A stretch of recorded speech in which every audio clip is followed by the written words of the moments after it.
Welcome back to Leveraging Leadership, where we unpack the art of business leadership. I'm your host, Emily Sander, Chief of Staff turned Executive Leadership Coach. This show is all about finding your points of greatest influence and leveraging them to better serve those around you. Welcome back to Leveraging Leadership. I wanted to talk about a technique that you can use in a conversation to get people to pay attention to what you want by framing that conversation around what's important to them.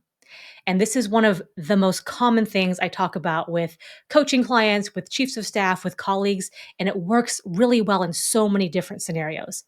Here's how it goes. Step one is open the conversation with what's important to them. So let's say we're talking about a principal, you're a CEO, and you have to take a step back and you have to know what's important to them. And you should know this as a chief of staff. What is driving them? What are they chasing after? What is top of mind? What are they worried about? What are they scared of happening? All of those things can go to what's most important to them. Then you want to tie that thing to the item that you want to discuss. And then the third and final step would be to end with a solution or recommendation or action steps. So let's run through a few examples here. In example one, let's say that the principal is concerned with profit margins. So common one here, revenue, expenses, profit margin. And in particular, they've come under pressure from the board recently. And in a quarter, they're going to have to go to their quarterly board meeting and roll out and report out on, did we meet our target profit margin or did we not? So that is front and center for them. The thing you want to talk about is Operations SOP. So you have a particular SOP you want to talk about. And in the CEO's mind, these things are very separate. These things aren't related. And they are literally envisioning walking in front of the board and having to give their part of the presentation. And that's all they're thinking about. So what you want to do is open with what they care about. It literally could be as simple as, CEO, I have an idea about profit. Done. Just stop talking. They might go, huh? Like you have their undivided attention for about 5 to 10 seconds, and then you have to say something else valuable, but you've got their attention for a little bit. It could be, CEO, I have an idea about how to protect some revenue. Would that be of interest? Can I share that with you? Of course, please do. So you've got their attention with what's important to them. And then you want to tie that to the item you want to discuss. And you could frame this something like this. It could be like, look, I've seen some issues in our operations. Maybe you've seen some sloppy handoffs, some things falling through the cracks. Maybe two teams are doing the same work, so there's redundancy, all these different areas. And you briefly mentioned, I've seen some issues or maybe opportunity areas in operations, specifically 1, 2, 3. And you briefly touch on those. And here are my recommendations. Boom, boom, boom. And we get this SOP in place. When that happens, I project we'll be able to protect this much revenue. So for instance, let's say, look, we're dropping stuff. Clients aren't happy. They don't renew, all this stuff. We can't upsell and cross-sell into these accounts. And so you do a little back of the napkin math and say, look, if we got this tightened up, I think we could protect this much revenue in renewals or in churn mitigation or in things like that. And that would obviously help our profit margin. Also, we would be helping our expenses, decreasing our expenses because these two teams wouldn't be doing the same work twice. So you bring that up, and whenever there's profit or revenue or anything like that tied into what's important, try to get a number. Try to get a hard figure, even if it's an estimate. Be prepared to show how you got to that number and your assumptions in that, but do some back of the napkin math and say, here's an estimate for what I think we could do here. That will usually get them a long way. So you're presenting the solution. Why don't I go implement this SOP with the teams? And they might go, yes, please do that. Like, please do that and do it fast and let me know when you're done. And that's it. It might elicit some questions or conversations around, oh, can we talk more about that operations piece you mentioned? Absolutely. That was the thing I wanted to discuss in the first place. Cool, we're there. It also could be the CEO goes, oh, that's interesting. That makes me think of X, Y, and Z.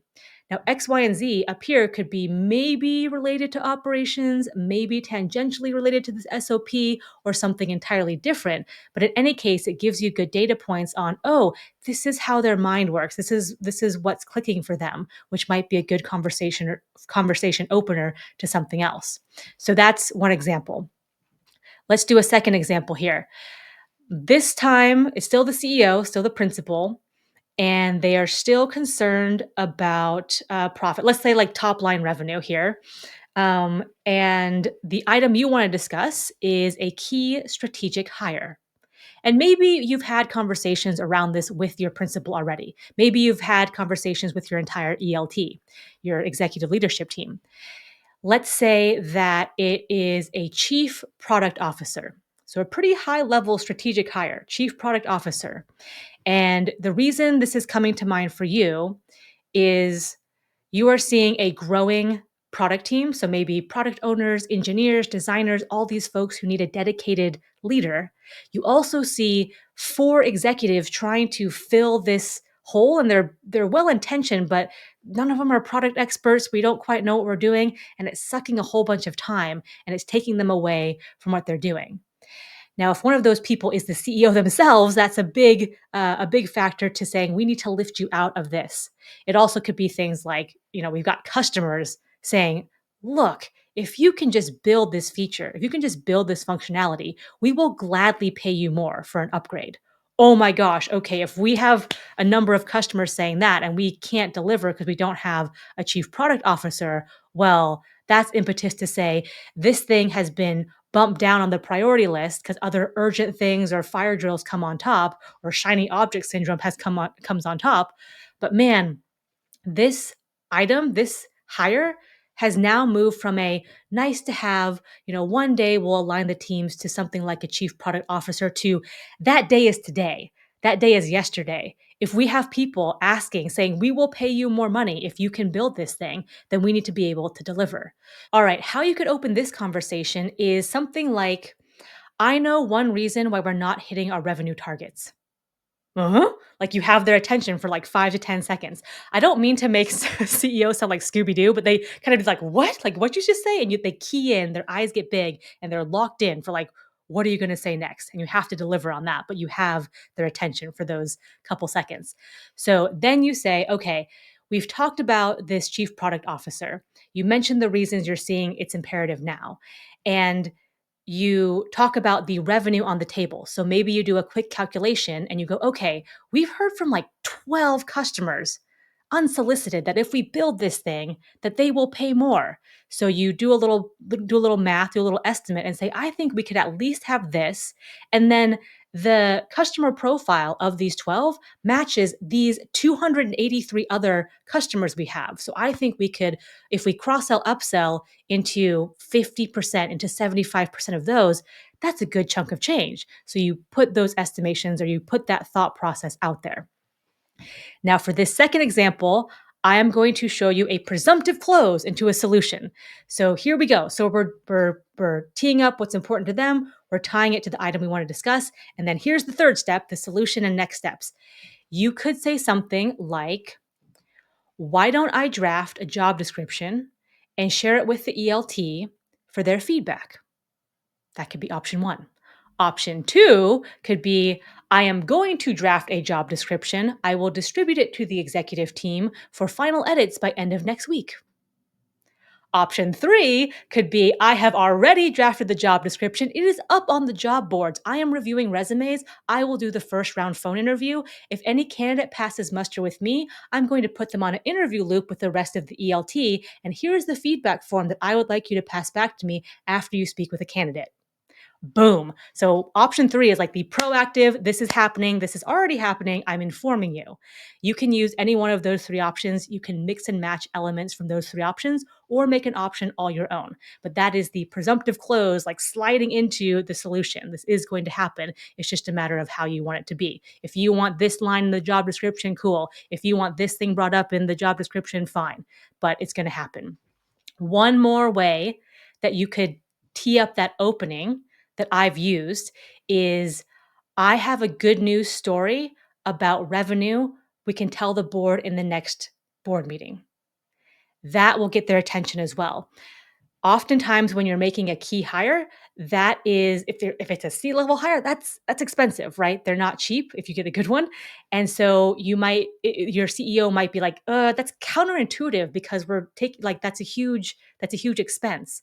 But if you say, "Look, we can make this a good news story because we've got this great resource, top talent, here's our projections, here's what the team needs, here's how our 3 to 4 executives can lift out and be more productive or enhance their performance over in their functional areas." That's a good news story. We're setting up this company for long-term success. So you can spin that and you can position that as good news, even if in that exact quarter you didn't meet your profit targets. You have set the foundation to do that going forward. And maybe you adjust, or in fact, you should adjust your forecast and projections for the future based on the fact that you now have a chief product officer who can build this functionality, and then you can start gaining revenue that's on the table. So something like that could be in play here too. Okay, third example. I get this one a lot. If your boss cares about looking good, that could be what's important to them. And there's lots of different reasons and ways this could happen. Let's take the fact that maybe you just have a first time CEO. That's your boss. First time CEO, first time ever being in the hot seat, and they're within the first 90 days of their role. So they're brand new and they're like kind of bright-eyed and bushy-tailed, and they're trying to make their mark, and they're trying to look good to the board, and they're trying to look good to the executive team, and they're trying to look good to their strategic partners and all these different things. Okay, the thing you want to talk to them about is the fact that they have a habit, tendency slash compulsion to micromanage into the org. They are deep diving and skip leveling 3 or 4 layers to people who are like entry level analysts. Little like Jenny here is trying to go about her day, and then CEO sends a direct Slack message and throws everything out of kilter. And Jenny's like, "Well, it's the CEO, so I'm going to drop everything. And of course, I'm going to answer the question," but that derails all the projects that Jenny is working on. All right, so that's the thing that you want to talk about and that you feel needs to be addressed. All right, how do you open the conversation? Given what you know about the framework, what are some potential lines for how you open the conversation? I'll give you a few seconds. One thing you could say is straight up, "Listen, my job is to make you look good. I want to make you look really good in your new role." Something as simple and basic as that can be super effective because if you can connect, if you can like fuse together, like, "Oh, I want to look good. Chief of staff helps me look good. My chief of staff helps me look good." If you can set that up, that's golden. That's amazing. You can build on that in so many ways. Okay, so look, I want you to look really good. My job is to make sure you look really good to the board. My job is to make sure you're well respected amongst the executive team. My job is to make sure you're the go to person for our strategic partners. That's my job. So set the foundation. You've got that opening. And then you want to tie it to the thing you want to talk about, which in this case is let's not throttle the teams. How about we don't do that? All right. So there's a couple different ways you can do the second part. When you ping Jenny directly on Slack, that doesn't look so good. That's not a good look for you. You're the CEO. And you might throw in, like, like if the board knew you were spending your time doing this, I don't know, that looks kind of silly, you being the new CEO and all. So you can go that route with it.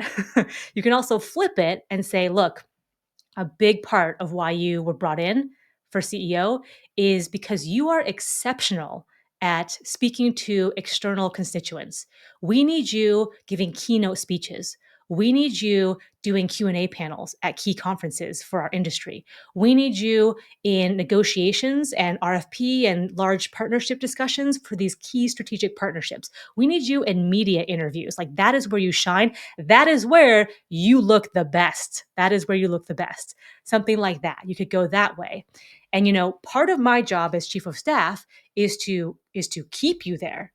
So 90% of your job, the vast majority of the time, you should be playing in that bucket, in that box.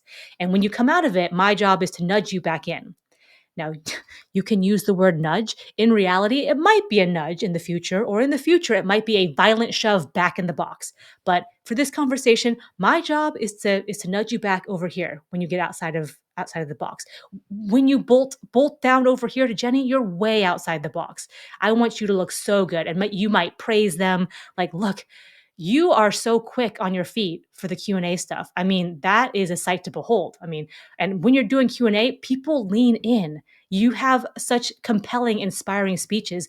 That's where we need you. You do wonders for just like kind of lay it on them. But this is where you look good. If that's what they want and that's what's important, then you talk about how they look good. Okay. The third piece of this conversation here, for this one, it's a little bit of more of an open conversation. And I say a little bit because you don't want it to be a free for all. You want to frame it up, but you are trying to understand what is making them feel like they need to deep dive and micromanage. So in this situation, I've seen this a whole bunch and I can take some pretty educated guesses, but you want to find that out for your specific principal. So just off the top of my head really quick here, it could be that look, in their previous role, they're a new time CEO. In their previous role, they might have been used to being closer to that type of information. I mean, that's legitimate. Maybe they came from a smaller company where even if they were in an executive role, it wasn't unheard of for an executive to ping an entry level person, and that was just fine. And maybe they're at a larger company and they have to get used to kind of how things work here. So that could be something where it's like, oh, they're used to this. I have to remind them to come up here. It could be that they feel like they want to be informed, which is a good thing, and they also want to feel like they're in control. And the way they feel in control is if they themselves deep dive and go down to the analyst level. Like that is like, I put control in air quotes, right? Like they feel like they're in control when they do these things. Okay, so let's talk about how we can make you feel in control and still have you in your box and not throttling Jenny and not skip leveling 3 or 4 people and all of these different things. So it might be a conversation about what is behind that for them, what would make them feel informed, and what would make them feel like they aren't getting blindsided. And this is about giving them an alternative. So their knee-jerk reaction might be to micromanage and deep dive into the organization. You want to give them, when you want to do that, do this instead. And importantly, if you're a chief of staff and you tee that up, you have to make sure that alternative works for them. Because if it falls apart, they're not going to trust you again. So you've got to make sure that's in place. Sometimes, a lot of the times, this is a conversation with everyone, right? A conversation with the CEO and the ELT at the same time. And we're talking about this together. Okay, when this happens, then if the CEO needs to pass along a high priority item, here's how they're going to do that. And here's how the team needs to respond. Okay, so this framework or elements of this framework can be used in so many different scenarios. We've just gone through a handful here. So if you have one in particular you want help with, I would be more than happy to support you in a free 30-minute clarity call. The link for that is in the show notes below. But I love jam sessions on this. I don't know why, but I like putting the puzzle pieces together and unpacking like what is important to your principal and oh, how can you make that tie to this thing? And here's how you want to segue into next steps and boom, boom, boom, here you go. So if you want any of that, I would be more than happy to talk to you about that. All right. Otherwise, I hope that your principal is prioritizing the right things. I hope that they are valuing your work. I hope that they do look good. I hope that you look good. I hope everyone looks good and feels good. And I hope that you tune in next week for another episode of Leveraging Leadership. If you enjoyed today's episode, please like, share, and subscribe wherever you get your podcasts.